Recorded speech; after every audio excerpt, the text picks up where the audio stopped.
ನಮಸ್ಕಾರ ಸ್ನೇಹಿತರೆ, ಇದೀಗ ತಾನೇ ಬಂದ ಮುಖ್ಯವಾದ ಮಾಹಿತಿಗಳು. ರಾಜ್ಯದ ಗೃಹಲಕ್ಷ್ಮಿ ಯೋಜನೆ ಫಲಾನುಭವಿಗಳಿಗೆ ಮತ್ತೊಂದು ಕಂತಿನ ಹಣ ಬಿಡುಗಡೆ. ನೀವು ಕೂಡ ಗೃಹಲಕ್ಷ್ಮಿ ಯೋಜನೆ ಫಲಾನುಭವಿಗಳಾಗಿದ್ರೆ ಈ ವಿಡಿಯೋ ಸ್ವಲ್ಪ ಸ್ಕಿಪ್ ಮಾಡಬೇಡಿ. ಮತ್ತೊಂದೆಡೆಯಲ್ಲಿ SIR ನಲ್ಲಿ ನಿಮ್ಮ ಹೆಸರು ನೋಂದಣಿಯಾಗಿದೆಯಾ, BLOಗಳು SIR ಫಾರ್ಮ್ ಅನ್ನು ಸಬ್ಮಿಟ್ ಮಾಡಿದ್ದಾರಾ, ಹೇಗೆ ಚೆಕ್ ಮಾಡಬೇಕು ಆ ಬಗ್ಗೆಯೂ ಕೂಡ ಮಾಹಿತಿ ನೋಡೋಣ ಸ್ನೇಹಿತರೆ. DK ಶಿವಕುಮಾರ್ ಅವರ ಸಭೆ. ಸರ್ಕಾರಿ ಶಾಲೆಗಳನ್ನು ನಗರದ ಖಾಸಗಿ ಶಾಲೆಗಳು ದತ್ತು ಪಡೆದುಕೊಳ್ಳಬೇಕು, ಪಡೆದುಕೊಳ್ಳದಿದ್ರೆ ಆ ಖಾಸಗಿ ಶಾಲೆಗಳ ಶುಲ್ಕಕ್ಕೆ ಮಿತಿ ಎಂದು ಖಡಕ್ ಹೇಳಿಕೆ ಕೊಟ್ಟಿದ್ದಾರೆ. ಹೊಸ ನಿಯಮಗಳು ಜಾರಿಗೆ ಆಗುತ್ತಿವೆ. ಏನಿದು ಮಾಹಿತಿ ನೋಡೋಣ. ಮತ್ತೊಂದೆಡೆಯಲ್ಲಿ ರಾಜ್ಯದಲ್ಲಿ ಬರಗಾಲ ಘೋಷಣೆ ಮಾಡಿ ಬೆಳೆ ಹಾನಿ ಎಕರೆಗೆ 50,000 ರೂಪಾಯಿ ಪರಿಹಾರ, ರೈತರ ಸಾಲವನ್ನ ಮನ್ನಾ ಮಾಡಿ ಎಂದು ಆರೋಷಕ್ ಅವರ ಆಗ್ರಹ.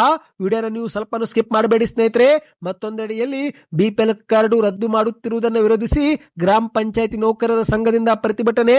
ಮತ್ತೊಂದೆಡೆಯಲ್ಲಿ ಆಹಾರ ಇಲಾಖೆಯಿಂದ ಎಲ್ಲಾ ನ್ಯಾಬಿಲ್ ಅಂಗಡಿಗಳಿಗೆ ಹೊಸ ನಿಯಮ. ಈ ಎಲ್ಲ ಸುದ್ದಿಗಳನ್ನು ಡೀಟೇಲ್ ಆಗಿ ನೋಡೋಕ್ಕೂ ಮೊದಲು ನೀವು ನಮ್ಮ ಚಾನಲ್ಗೆ ಮೊದಲು ಬಾರಿ ಭೇಟಿ ಕೊಡ್ತಾ ಇದ್ರೆ ದಯವಿಟ್ಟು ಸಬ್ಸ್ಕ್ರೈಬ್ ಆಗಿ, ಪಕ್ಕದಲ್ಲಿ ಕಾಣಿಸುವ ಗಂಟೆ ಕೂಡ ಒತ್ತಿದ್ರೆ ರಾಜ್ಯದ ಮಾಹಿತಿಗಳು ನಿಮಗೆ ಸಿಗುತ್ತವೆ. ವಿಡಿಯೋಗೆ ನೀವು ಲೈಕ್ ಮಾಡಿ ಮತ್ತು ವಿಡಿಯೋ ಪೂರ್ತಿಯಾಗಿ ನೋಡಿ. ಬನ್ನಿ ಸ್ನೇಹಿತರೆ, ಎಲ್ಲ ಮಾಹಿತಿಗಳನ್ನು ಡೀಟೇಲ್ ಆಗಿ ನೋಡೋಣ. ನೀವು ಕೂಡ ಗೃಹಲಕ್ಷ್ಮಿ ಯೋಜನೆ ಫಲಾನುಭವಿಗಳಾಗಿದ್ರೆ ಈಗಲೇ ವಿಡಿಯೋಗೆ ಲೈಕ್ ಮಾಡಿ ಮತ್ತು ನಿಮ್ಮ ಬ್ಯಾಂಕ್ ಖಾತೆಗೆ ಜುಲೈ ತಿಂಗಳಲ್ಲಿ 2,000 ರೂಪಾಯಿ ಜಮಾವಾಯ್ತಾ ಕಮೆಂಟ್ ಮಾಡಿ. ಹೌದು, ಜುಲೈ 16ರಂದು ಸರ್ಕಾರ ಮತ್ತೊಂದು ಕಂತು ಬಿಡುಗಡೆ ಮಾಡಿದೆ. ಇದುವರೆಗೆ ಸರ್ಕಾರ 31 ಕಂತು ಜಮೆ ಮಾಡುವ ಮೂಲಕ ಅರ್ಹ ಫಲಾನುಭವಿಗಳ ಬ್ಯಾಂಕ್ ಖಾತೆಗೆ 62,000 ರೂಪಾಯಿ ಹಣವನ್ನು ಜಮೆ ಮಾಡಿದೆ. ಹೌದು ಸ್ನೇಹಿತರೆ, ಇತ್ತೀಚೆಗೆ ಜುಲೈ 16ರಂದು ಮೇ ತಿಂಗಳ 31ನೇ ಕಂತನ್ನು ಸರ್ಕಾರ ಬಿಡುಗಡೆ ಮಾಡಿದೆ. ಸುಮಾರು 2,400 ಕೋಟಿ ರೂಪಾಯಿ ಹಣ ಬಿಡುಗಡೆ ಮಾಡಿದ್ದು, ಈ ಒಂದು ಹಣ 1,20,00,000 ಫಲಾನುಭವಿಗಳಿಗೆ ಜಮೆ ಆಗಲಿದೆ ಎಂದು ಗ್ಯಾರಂಟಿ ಯೋಜನೆಗಳ ಪ್ರಾಧಿಕಾರದ ಅಧ್ಯಕ್ಷಕ ದಿನೇಶ್ ಗುಳಿಗೋಡ್ ಅವರು ಮಾಹಿತಿ ಕೊಟ್ಟಿದ್ದಾರೆ. ಹೌದು, ಈಗಾಗಲೇ ಹುಬ್ಬಳ್ಳಿ, ಕಾರವಾರ, ಕೊಪ್ಪಳ, ಚಿತ್ರದುರ್ಗ ಸೇರಿ ಕೆಲ ಜಿಲ್ಲಾ ಫಲಾನುಭವಿಗಳಿಗೆ 2,000 ರೂಪಾಯಿ ಜಮಾ ಆಗಿರುವುದು ದೃಢಪಟ್ಟಿದೆ. ಅಂದ ಹಾಗೆ ಸ್ನೇಹಿತರೆ, ಇತ್ತೀಚೆಗೆ ಮುಖ್ಯಮಂತ್ರಿ DK ಶಿವಕುಮಾರ್ ಅವರು ಗೃಹಲಕ್ಷ್ಮಿ ಯೋಜನೆ ಹಣವು ತೆರಿಗೆ ಪಾವತಿ ಮಾಡುತ್ತಿರುವವರಿಗೆ, ಮೃತಪಟ್ಟವರ ಬ್ಯಾಂಕ್ ಖಾತೆಗೂ ಜಮೆ ಆಗುತ್ತಿರುವ ಹಿನ್ನೆಲೆಯಲ್ಲಿ ಗೃಹಲಕ್ಷ್ಮಿ ಯೋಜನೆ ಮರುಪರಿಷ್ಕರಣೆ ಮಾಡುತ್ತೇವೆ, ಎಲ್ಲಾ ಫಲಾನುಭವಿಗಳಿಗೆ ಮತ್ತೊಮ್ಮೆ ಅರ್ಜಿ ಹಾಕಲು ಅವಕಾಶ ಕಲ್ಪಿಸಿಕೊಡಲಾಗುವುದು ಎಂದು ಹೇಳಿಕೆಯನ್ನು ಕೊಟ್ಟಿದ್ರು. ಆದರೆ ಒಂದು ವಾರ ಕಳೆದರೂ ಕೂಡ ಸರ್ಕಾರದಿಂದ ಮರು ಅರ್ಜಿ ಸಲ್ಲಿಕೆ ಮಾಡುವ ಕುರಿತಂತೆ ಯಾವುದೇ ಅಧಿಕೃತ ಅಧಿಸೂಚನೆ ಹೊರಡಿಸಲಾಗಿಲ್ಲ. ಹೌದು ಸ್ನೇಹಿತರೆ, ಗೃಹಲಕ್ಷ್ಮಿ ಯೋಜನೆ ಹಣವು ತೆರಿಗೆ ಪಾವತಿ ಮಾಡುತ್ತಿರುವವರಿಗೆ, ಮೃತಪಟ್ಟವರಿಗೆ ಮತ್ತು ಅನರ್ಹರಿಗೂ ಕೂಡ ರವಾನೆ ಆಗುತ್ತಿರುವ ಹಿನ್ನೆಲೆಯಲ್ಲಿ ಗೃಹಲಕ್ಷ್ಮಿ ಯೋಜನೆಯಿಂದ ಅನರ್ಹರನ್ನು ಕೈಬಿಡುವ ಉದ್ದೇಶದೊಂದಿಗೆ ಮರು ನವೀಕರಣಕ್ಕೆ ಅರ್ಜಿ ಸಲ್ಲಿಕೆ ಮಾಡಲು ಅವಕಾಶ ಕೊಡುವುದಾಗಿ DK ಶಿವಕುಮಾರ್ ಅವರು ಹೇಳಿದ್ರು. ಆದರೆ ಇದುವರೆಗೆ ಸ್ನೇಹಿತರೆ, ಸರ್ಕಾರದ ಸಚಿವ ಸಂಪುಟದಲ್ಲಿ ಈ ಬಗ್ಗೆ ಒಪ್ಪಿಗೆ ಸಿಕ್ಕಿಲ್ಲ. ಒಪ್ಪಿಗೆ ಸಿಕ್ಕ ನಂತರವಷ್ಟೇ ಬಯೋಮೆಟ್ರಿಕ್ ಮತ್ತು ಇತರೆ ಕಾರ್ಯಾಚರಣೆ ನಡೆಯಲಿದೆ ಎಂದು ಮಹಿಳಾ ಮತ್ತು ಮಕ್ಕಳ ಕಲ್ಯಾಣ ಇಲಾಖೆ ಅಧಿಕಾರಿಗಳು ಸ್ಪಷ್ಟನೆ ಕೊಟ್ಟಿದ್ದಾರೆ. ಅಂದ ಹಾಗೆ ಸ್ನೇಹಿತರೆ, ಕೆಲ ಗೃಹಲಕ್ಷ್ಮಿ ಯೋಜನೆ ಫಲಾನುಭವಿಗಳಿಗೆ ಬೆಂಗಳೂರು 1 ಗ್ರಾಮ 1 ಇತರೆ ಕೇಂದ್ರಕ್ಕೆ ಹೋಗಲು ಆಗೋದಿಲ್ಲ. ಹಾಗಾಗಿ ಸರ್ಕಾರ ಮತ್ತೊಂದು ಸಿಹಿ ಸುದ್ದಿ ಕೊಟ್ಟಿದೆ. ಹೌದು, ಮರು ನವೀಕರಣ ಅಂದ್ರೆ ಮರು ಪರಿಶೀಲನೆ ವೇಳೆಯಲ್ಲಿ ಅಂಗನವಾಡಿ ಕಾರ್ಯಕರ್ತೆಯರನ್ನು ಕೂಡ ಬಳಸಿಕೊಳ್ಳಲಾಗುವುದು ಎಂದು DK ಶಿವಕುಮಾರ್ ಅವರು ಹೇಳಿದ್ದಾರೆ. ಇವರೇ ಸ್ವತಃ ಮನೆ ಮನೆಗೆ ಭೇಟಿ ನೀಡಿ ಅಗತ್ಯ ದಾಖಲೆಗಳನ್ನ ಪರಿಶೀಲಿಸಿ ಮನೆ ಬಾಗಿಲಲ್ಲೇ ಮರು ಪರಿಶೀಲನೆ ಪ್ರಕ್ರಿಯೆ ಪೂರ್ತಿ ಮಾಡಲಿದ್ದಾರೆ. ನಿಮ್ಮ ಒಂದು ವ್ಯಾಪ್ತಿಯಲ್ಲಿರುವ ಅಂಗನವಾಡಿ ಕಾರ್ಯಕರ್ತರನ್ನು ಕೂಡ ನೀವು ಭೇಟಿ ಮಾಡಿ ಈ ಒಂದು ಮರುಪರಿಶೀಲನೆ ಕೆಲಸವನ್ನ ಮಾಡಿಕೊಳ್ಳಬಹುದು. ಬನ್ನಿ ಗೆಳೆಯರೆ, ಎರಡನೇ ಮಾಹಿತಿಗೆ ಹೋಗೋಣ. ನೀವು ಕೂಡ SIR ಫಾರ್ಮ್ ಅನ್ನ ತುಂಬಿ BLOಗಳಿಗೆ ವಾಪಸ್ ಕೊಟ್ರ ಕಮೆಂಟ್ ಮಾಡಿ ಸ್ನೇಹಿತರೆ. ಹೌದು, ರಾಜ್ಯದಲ್ಲಿ ಮತದಾರರ ಪಟ್ಟಿಯ ಸಮಗ್ರ ಪರಿಷ್ಕರಣೆ ಪ್ರಕ್ರಿಯೆ ಪ್ರಸ್ತುತ ಭರದಿಂದ ಸಾಗ್ತಾ ಇದೆ. BLOಗಳು ಮನೆ ಮನೆಗೆ ಹೋಗಿ ಈ ಒಂದು ಕೆಲಸವನ್ನ ಅತಿ ವೇಗವಾಗಿ ಪೂರ್ಣಗೊಳಿಸಲು ಶ್ರಮಿಸುತ್ತಿದ್ರೆ, ಇತ್ತ ಮತದಾರರು ಕೂಡ ಸ್ವಯಂ ಪ್ರೇರಿತವಾಗಿ ಮುಂದೆ ಬಂದು SIR ನಲ್ಲಿ ಭಾಗವಹಿಸುತ್ತಿದ್ದಾರೆ.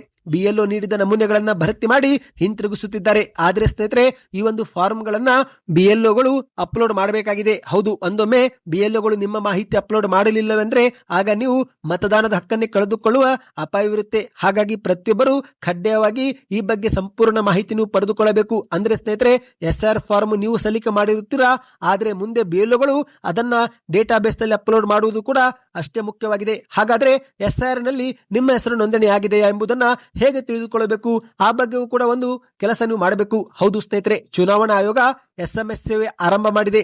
ನಿಮ್ಮ ಒಂದು ರಿಜಿಸ್ಟರ್ ಮೊಬೈಲ್ ನಿಂದ ECI ಎಂದು ಟೈಪ್ ಮಾಡಿ ಸ್ವಲ್ಪ ಸ್ಪೇಸ್ ಕೊಟ್ಟು ನಂತರ ನಿಮ್ಮ ಮತದಾರರ ಗುರುತಿನ ಚೀಟಿ ಅಂದ್ರೆ ವೋಟರ್ ID ಸಂಖ್ಯೆಯನ್ನು ನಮೂದಿಸಿ 1950ಗೆ ಮೆಸೇಜ್ ಕಳುಹಿಸಬೇಕು. ಮೆಸೇಜ್ ಕಳುಹಿಸಿದ ಕೆಲವೇ ಸೆಕೆಂಡುಗಳಲ್ಲಿ ಚುನಾವಣಾ ಆಯೋಗದಿಂದ ಮರು ಸಂದೇಶ ಬರುತ್ತೆ. ಆ ಸಂದೇಶದಲ್ಲಿ ನಿಮ್ಮ ಹೆಸರು, ಸೀರಿಯಲ್ ಸಂಖ್ಯೆ, ಮತದಾನ ಕೇಂದ್ರದ ಪಾರಟ ಸಂಖ್ಯೆ ಸೇರಿದಂತೆ ಎಲ್ಲಾ ಒಂದು ವಿವರಗಳು ಇರುತ್ತವೆ ಸ್ನೇಹಿತರೆ. ಆ ಒಂದು ಸಂದೇಶದಲ್ಲಿರುವ ಎಲ್ಲಾ ಮಾಹಿತಿ ಸರಿಯಾಗಿದ್ರೆ ನಿಮ್ಮ ಒಂದು SIR ಫಾರ್ಮ್ ಯಶಸ್ವಿಯಾಗಿ ನೋಂದಾಯಿಸಲ್ಪಟ್ಟಿದೆ ಎಂದರ್ಥ. ಒಂದೊಮ್ಮೆ ವಿವರಗಳಲ್ಲಿ ಯಾವುದಾದರೂ ತಪ್ಪುಗಳಿದ್ರೆ ಅಥವಾ ನಿಮಗೆ ಮೆಸೇಜ್ ಬಾರದೇ ಇದ್ರೆ ಆಗ ನೀವು ತಕ್ಷಣವೇ ನಿಮ್ಮ ಒಂದು BLO ಅಧಿಕಾರಿಗಳನ್ನ ಭೇಟಿ ಮಾಡಿ ಈ ಬಗ್ಗೆ ಮಾಹಿತಿಯನ್ನು ಪಡೆದುಕೊಳ್ಳುವುದು ತುಂಬಾ ಮುಖ್ಯ ಸ್ನೇಹಿತರೆ. ಹೌದು, SIR ಪ್ರಕ್ರಿಯೆ ಪೂರ್ಣಗೊಂಡ ನಂತರವೇ ಚುನಾವಣಾ ಆಯೋಗ ಪ್ರಾಥಮಿಕ ಅಂತಿಮ ಮತದಾರ ಪಟ್ಟಿ ಬಿಡುಗಡೆ ಮಾಡುತ್ತೆ. ಅದರಲ್ಲಿ ನಿಮ್ಮ ಹೆಸರು ಇದೆಯೋ ಎಂಬುದನ್ನು ನೀವು ಮತ್ತೊಮ್ಮೆ ಪರಿಶೀಲನೆ ಕೂಡ ಮಾಡಿಕೊಳ್ಳಬೇಕು. ತಪ್ಪುಗಳಿದ್ರೆ ತಿದ್ದುಕೊಳ್ಳಲು ಕೂಡ ಅವಕಾಶ ಕಲ್ಪಿಸಿಕೊಡಲಾಗುತ್ತದೆ ಸ್ನೇಹಿತರೆ. ಈ ಬಗ್ಗೆ ಇನ್ನಷ್ಟು ಮಾಹಿತಿ ಬೇಕೆಂದ್ರೆ ಕಮೆಂಟ್ ನಲ್ಲಿ SIR ಎಂದು ಕಮೆಂಟ್ ಮಾಡಿ. ಬನ್ನಿ ಗೆಳೆಯರೆ, ಮತ್ತೊಂದು ಮಾಹಿತಿಗೆ ಹೋಗೋಣ. ಈಗಾಗಲೇ ರಾಜ್ಯದ ಮುಖ್ಯಮಂತ್ರಿ DK ಶಿವಕುಮಾರ್ ಅವರು ಎಲ್ಲಾ ವಿದ್ಯಾರ್ಥಿಗಳಿಗೆ ಉಚಿತ ಬಸ್ ಪಾಸ್ ಘೋಷಣೆ ಮಾಡಿದ್ದಾರೆ. ಒಂದೊಮ್ಮೆ ವಿದ್ಯಾರ್ಥಿಗಳು ಬಸ್ ಪಾಸ್ಗೆ ಹಣ ಕಟ್ಟಿದ್ರೆ ಆ ಒಂದು ಹಣವನ್ನು ಕೂಡ ವಾಪಸ್ ಕೊಡುವುದಾಗಿ DK ಶಿವಕುಮಾರ್ ಅವರು ಹೇಳಿಕೆ ಕೊಟ್ಟಿದ್ದು, ಇದೇ ಮಧ್ಯೆ ಸರ್ಕಾರಿ ಶಾಲಾ ವಿದ್ಯಾರ್ಥಿಗಳಿಗೂ ಕೂಡ ಸಿಹಿ ಸುದ್ದಿ ಕೊಟ್ಟಿದ್ದಾರೆ. ಹೌದು, ಕರ್ನಾಟಕದಲ್ಲಿ ಸುಮಾರು 10,000 ಕೋಟಿ ರೂಪಾಯಿಯಷ್ಟು CSR ನಿಧಿ ಇದ್ದು ಅದರ ಪ್ರತಿಯೊಂದು ಪೈಸೆ ಗ್ರಾಮೀಣ ಭಾಗದಲ್ಲಿ ಪ್ರಾಥಮಿಕ ಶಿಕ್ಷಣಕ್ಕೆ ಖರ್ಚಾಗಬೇಕು ಎಂದು DK ಶಿವಕುಮಾರ್ ಅವರು ಕರೆ ಕೊಟ್ಟಿದ್ದಾರೆ. ಬೆಂಗಳೂರಲ್ಲಿ ಸಭೆಯೊಂದರಲ್ಲಿ ಮಾತನಾಡಿದಂತ DK ಶಿವಕುಮಾರ್ ಅವರು, ನಾವು ಅಧಿಕಾರಕ್ಕೆ ಬಂದ ಬಳಿಕ ನಮ್ಮ ಸಚಿವರ ಜೊತೆಗೆ ಚರ್ಚೆ ಮಾಡಿ CSR ನಿಧಿಯನ್ನು ಶಿಕ್ಷಣ ಕ್ಷೇತ್ರಕ್ಕೆ ಬಳಸಲು ತೀರ್ಮಾನಿಸಿದ್ದೇವೆ. ಕೆಲವರು ತಮ್ಮ ಜವಾಬ್ದಾರಿ ಸಮರ್ಥವಾಗಿ ನಿಭಾಯಿಸುತ್ತಿದ್ದು, ಆದರೆ ಕೆಲವರು ಮಾತ್ರ CSR ನಿಧಿ ದುರುಪಯೋಗ ಮಾಡಿಕೊಳ್ಳುತ್ತಿದ್ದಾರೆ.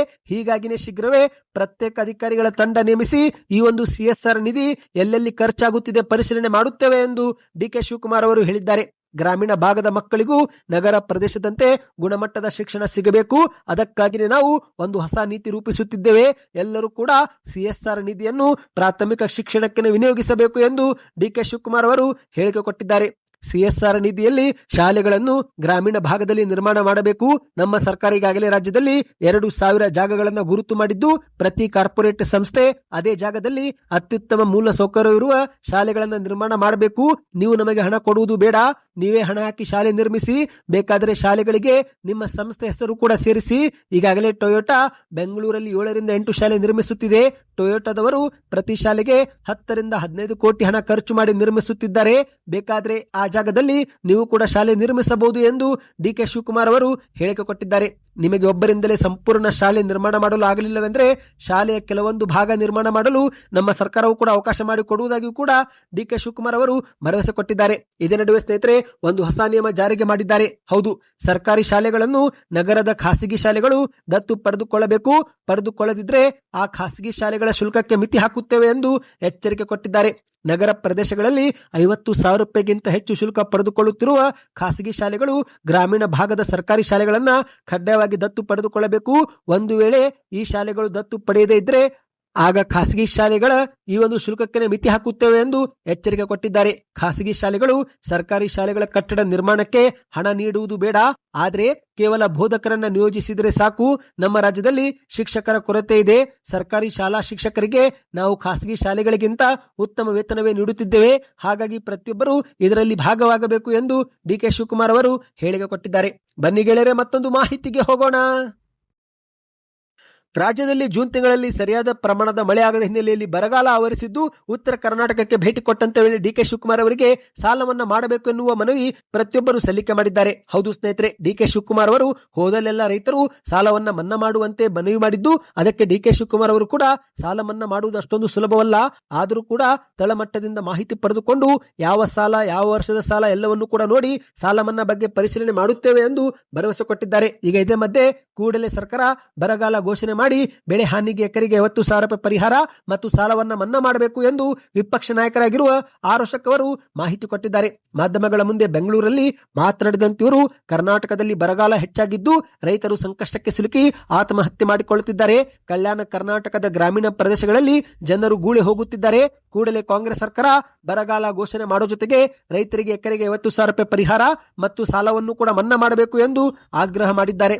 ಕರ್ನಾಟಕದಲ್ಲಿ ಬರದ ತಾಂಡವ ನಡೆಯುತ್ತಿದ್ರು ಕಾಂಗ್ರೆಸ್ ಮುಖಂಡರು, ಸಚಿವರು, ಶಾಸಕರು ಜಾಲಿ ಮಾಡಲು ದೆಹಲಿಗೆ ಹೋಗ್ತಿದ್ದಾರೆ. ಇದು ಕರ್ನಾಟಕದ ಬರ ಅಲ್ಲ, ಇದು ಜನರ ಮತ್ತು ರೈತರ ಹಣೆ ಬರಹ ಎನ್ನಬೇಕಾಗಿದೆ ಎಂದು ಮಾಧ್ಯಮಗಳ ಮುಂದೆ ಟೀಕೆ ಮಾಡಿದ್ದಾರೆ.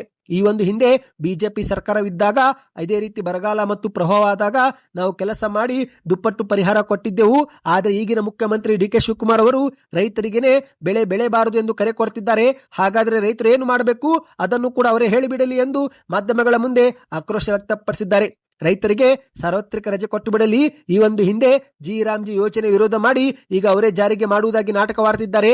ಇನ್ನು ಕಾವೇರಿ ನೀರನ್ನು ಯಾರಿಗೂ ಕೂಡ ಬಳಸಲು ಬಿಡುತ್ತಿಲ್ಲ, ಆದರೆ ತಮಿಳುನಾಡಿಗೆ ಮಾತ್ರ ನಿರಂತರವಾಗಿ ಕಾವೇರಿ ನೀರು ಹರಿತಾ ಇದೆ ಎಂದು ಆರೋಶಕ್ ಅವರು ಟೀಕೆ ಮಾಡಿದ್ದಾರೆ.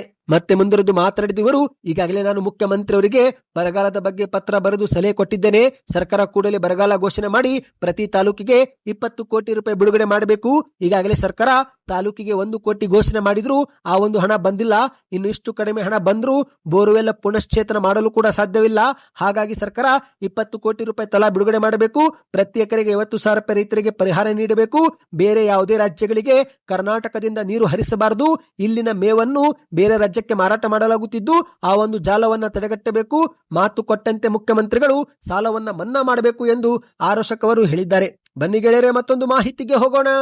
ಇಂದು ರಾಜ್ಯದಲ್ಲಿ ಕಾಂಗ್ರೆಸ್ ಸರ್ಕಾರ ಯಾವ ರೀತಿ ಗೃಹ ಜ್ಯೋತಿ ಗೃಹಲಕ್ಷ್ಮಿ ಯೋಜನೆ ಪರಿಷ್ಕರಣೆ ಮಾಡುತ್ತಿದೆಯೋ ಅದೇ ರೀತಿ ಬಿಪಿಎಲ್ ಕಾರ್ಡ್ ಕೂಡ ಪರಿಷ್ಕರಣೆ ಮಾಡಲಾಗ್ತಾ ಇದೆ. ಅಂದ್ರೆ ತೆರಿಗೆ ಪಾವತಿ ಮಾಡುತ್ತಿದ್ರೆ, ಸ್ವಂತ ಬಳಕೆಗೆ ಕಾರು ಇದ್ರೆ, ಬ್ಯಾಂಕ್ ನಲ್ಲಿ ಹೆಚ್ಚಿನ ವಹಿವಾಟು ಮಾಡುತ್ತಿದ್ರೆ ಅಂತವರ ಒಂದು ಬಿಪಿಎಲ್ ಕಾರ್ಡ್ ಅನ್ನ ಎಪಿಎಲ್ ಕಾರ್ಡ್ ಆಗಿ ಪರಿವರ್ತನೆ ಮಾಡಲಾಗುತ್ತಿದೆ. ಇದೇ ವಿಚಾರಕ್ಕೆ ಈಗ ಗ್ರಾಮ ಪಂಚಾಯತಿ ನೌಕರರು ಆಕ್ರೋಶ ವ್ಯಕ್ತಪಡಿಸಿ ಬಿಪಿಎಲ್ ಕಾರ್ಡ್ ರದ್ದು ಮಾಡುತ್ತಿರುವುದನ್ನು ನಿಲ್ಲಿಸಬೇಕು ಎಂದು ಆಗ್ರಹ ಮಾಡಿದ್ದಾರೆ. ಹೌದು ಗೆಳೆಯರೆ, ಬಿಪಿಎಲ್ ಪಡಿತರ ಚೀಟಿಗೆ ನಿಗದಿ ಮಾಡಲಾಗಿರುವ ವರ್ಷದ ಆದಾಯ ಮಿತಿಯನ್ನು 1.20 ಲಕ್ಷದಿಂದ 4 ಲಕ್ಷಕ್ಕೆ ಹೆಚ್ಚಿಗೆ ಮಾಡಬೇಕು ಮತ್ತು ಕನಿಷ್ಠ ವೇತನ ಪಡೆದುಕೊಳ್ಳುವ ಯಾವುದೇ ಕಾರ್ಮಿಕರ ಬಿಪಿಎಲ್ ಕಾರ್ಡು ರದ್ದಾಗದಂತೆ ಕ್ರಮ ವಹಿಸಬೇಕು ಎಂದು ಕೋಲಾರದಲ್ಲಿ ಜಿಲ್ಲಾಧಿಕಾರಿ ಕಚೇರಿ ಎದುರು ಗ್ರಾಮ ಪಂಚಾಯತಿ ನೌಕರರು ಪ್ರತಿಭಟನೆ ಮಾಡಿದ್ದಾರೆ. ಹೌದು, ಮಾಧ್ಯಮಗಳ ಮುಂದೆ ಮಾತನಾಡಿದಂತ ನಾರಾಯಣಸ್ವಾಮಿ ಎನ್ನುವರು, ರಾಜ್ಯ ಸರ್ಕಾರ ಇತ್ತೀಚೆಗೆ ಹಲವು ವಲಯಗಳ ಕಾರ್ಮಿಕರ ಕನಿಷ್ಠ ವೇತನ ಹೆಚ್ಚಿಗೆ ಮಾಡಿರುವುದು ಸಂತೋಷದ ವಿಚಾರ.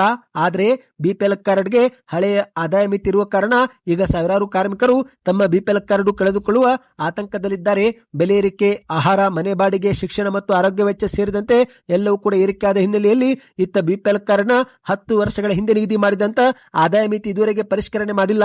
ಹಾಗಾಗಿ ಅದನ್ನು ಬದಲಾಯಿಸಬೇಕು ಎಂದು ಮನವಿ ಮಾಡಿದ್ದಾರೆ. ಹೌದು ಸ್ನೇಹಿತರೆ, ಇದೀಗ ಸರ್ಕಾರ ಕಾರ್ಮಿಕರ ವೇತನ ಏರಿಕೆ ಮಾಡಿದ್ದು, ಹಾಗಾಗಿ ಬಿಪಿಎಲ್ ಕಾರ್ಡ್ನ ಆದಾಯ ಮಿತಿ ಕೂಡ ಏರಿಕೆ ಮಾಡಬೇಕು ಎಂದು ಮನವಿ ಮಾಡಲಾಗಿದೆ. ಇನ್ನೀಗ ಮತ್ತೊಂದೆಡೆಯಲ್ಲಿ ಎಲ್ಲಾ ನ್ಯಾಯಬೆಲೆ ಅಂಗಡಿಗಳಿಗೆ ಆಹಾರ ಇಲಾಖೆಯಿಂದ ಒಂದು ಖಡಕ್ ಆದೇಶ ರವಾನಿಸಲಾಗಿದೆ. ಹೌದು, ರಾಜ್ಯದಲ್ಲಿರುವ ನ್ಯಾಯಬೆಲೆ ಅಂಗಡಿಗಳು ಇನ್ನು ಮುಂದೆ ಬೆಳಿಗ್ಗೆ 6 ಗಂಟೆಯಿಂದ ರಾತ್ರಿ 10 ಗಂಟೆವರೆಗೆ ತೆರೆದಿರಬೇಕು ಮತ್ತು ಈ ಸಮಯದಲ್ಲಿ ಆಹಾರ ಧಾನ್ಯವನ್ನು ವಿತರಣೆ ಮಾಡಬೇಕು ಎಂದು ಎಲ್ಲಾ ನ್ಯಾಯಬೆಲೆ ಅಂಗಡಿಗಳಿಗೆ ಒಂದು ಆದೇಶ ರವಾನಿಸಲಾಗಿದೆ. ಈ ಒಂದು ಸರ್ಕಾರದ ನಿರ್ಧಾರದಿಂದ ದಿನಗೂಲಿ ನೌಕರರು, ಕೃಷಿಕರು ಹಾಗೂ ಖಾಸಗಿ ಕಂಪನಿಯಲ್ಲಿ ಕೆಲಸ ಮಾಡುವ ಉದ್ಯೋಗಿಗಳು ತಮ್ಮ ಕೆಲಸಕ್ಕೆ ಧಕ್ಕೆಯಾಗದಂತೆ ಮುಂಜಾನೆ ಅಥವಾ ರಾತ್ರಿ ವೇಳೆಯಲ್ಲೂ ಕೂಡ ರೇಷನ್ ಪಡೆದುಕೊಳ್ಳಲು ಸಾಧ್ಯವಾಗಲಿದೆ. ಹೌದು ಸ್ನೇಹಿತರೆ, ಈ ಒಂದು ಹಿಂದೆ ಒಂದೇ ಸಮಯದಲ್ಲಿ ಉಂಟಾಗುತ್ತಿದ್ದಂತ ಈ ಕೆವೈಸಿ ಬಯೋಮೆಟ್ರಿಕ್ ಸರ್ವರ್ ಸಮಸ್ಯೆ ಇನ್ನು ಮುಂದೆ ಇರೋದಿಲ್ಲ. ಅಂಗಡಿಗಳ ಮುಂದೆ ದೀರ್ಘ ಸರತಿ ಸಾಲು ಕೂಡ ಇನ್ನು ಮುಂದೆ ಇರೋದಿಲ್ಲ. ಯಾಕಂದ್ರೆ ಮುಂಜಾನೆಯಿಂದ ರಾತ್ರಿ 10 ಗಂಟೆವರೆಗೆ ಇನ್ನು ಮುಂದೆ ಆಹಾರಧನ ಕೊಡಬೇಕು ಎನ್ನುವುದು ಹೊಸ ನಿಯಮವಾಗಿದೆ. ಸದ್ಯಕ್ಕಷ್ಟೇ ಇತ್ತು. ಈ ಎಲ್ಲ ಮಾಹಿತಿಗಳು ಇಷ್ಟವಾಗಿದ್ರೆ ಚಾನಲ್ಗೆ ಸಬ್ಸ್ಕ್ರೈಬ್ ಮಾಡ್ಕೊಳ್ಳಿ. ನಿಮ್ಮ ಅನಿಸಿಕೆಗಳನ್ನ ಕಮೆಂಟ್ ಮಾಡ್ತಾ ವಿಡಿಯೋನ ಶೇರ್ ಮಾಡಿ.